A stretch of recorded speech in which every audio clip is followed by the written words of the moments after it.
Hey guys, welcome back. Don't forget, if you haven't seen chapter 1 through 4 already, go back and watch the other videos so that you don't give away all the good stuff.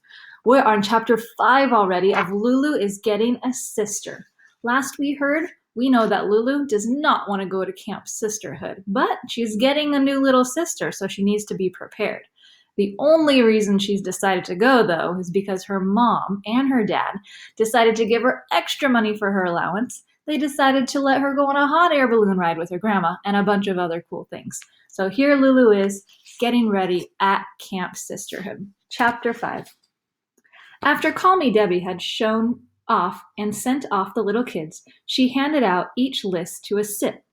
A list of sisterly tips that would help to assure them, she assured them, of a wonderful, life-expanding time at Camp Sisterhood. Lulu went back to her cabin where, before curling up with her favorite vampire book, she impatiently looked over the sisterly tips list. Tip number 1. Never forget that you're here to get yourself used to having a little brother or sister. Treat the boy or girl you've been assigned to as if she really were your brother or sister. Try to find things to love, no matter how hard it is to find them, about your little brother or sister. And always try to remember, there are things he or she finds hard to love about you, too. Here's Lulu reading her sisterly tips. What kinds of things, Lulu wondered, would a little brother or sister possibly find hard to love about her? She couldn't think of any, not one. Tip number 2.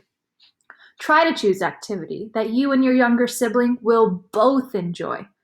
If these involve competing with each other, like racing or board games, be nice and let her or him win some of the time at least.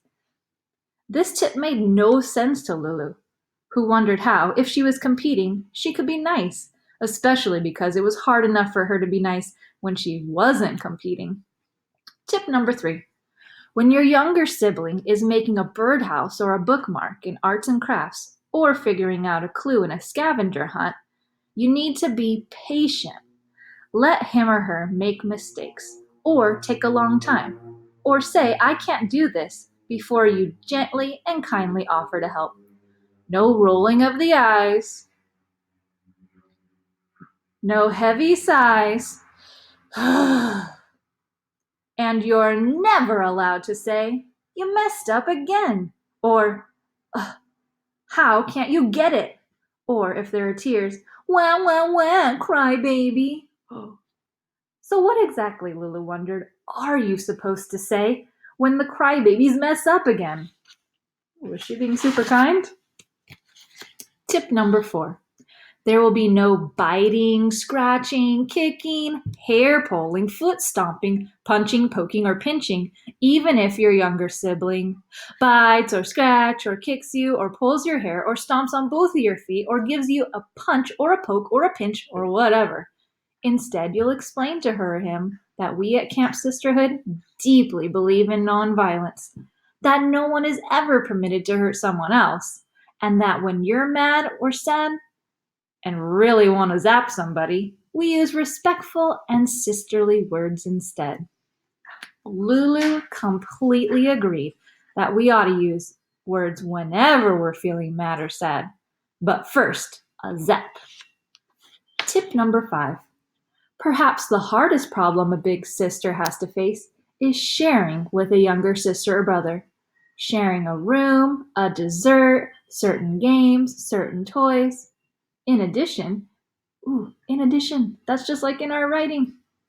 In addition, because they can't help it, a younger brother or sister will take and mess around with stuff that is yours, completely yours.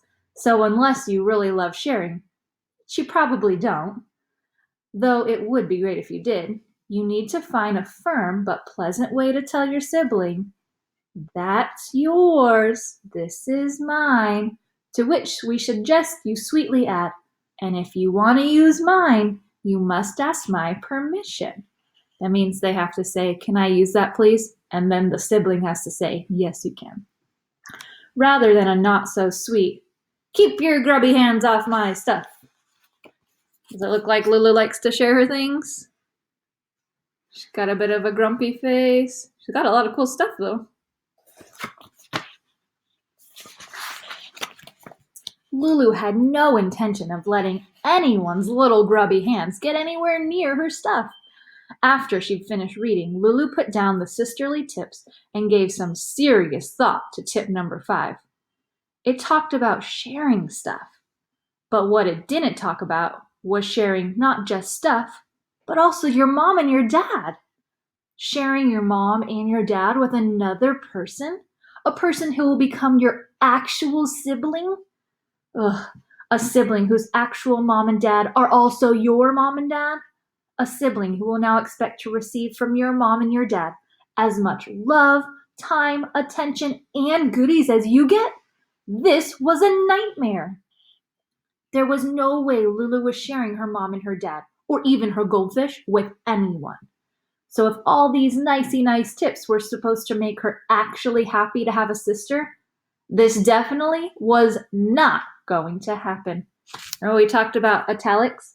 See how it's in capital just like Mo Willems does with the big text for big emotions and the italics? This definitely was not going to happen. There'd be no finding things to love, or enjoying, or kindly and gently. There'd be no patiently waiting, no offers to help. In fact, if they were giving a prize for the worst sit in the history of Camp Sisterhood, well, Lulu was determined to do her utterly, totally Luluist best to win. Remember in book number 3, she was hatching plans? It looks like her hatching plan face. There's Lulu here with her parents. No sibling in that picture yet. Just the 3 of them. All right, guys. Tomorrow we will go to chapter 6. See you then. Bye.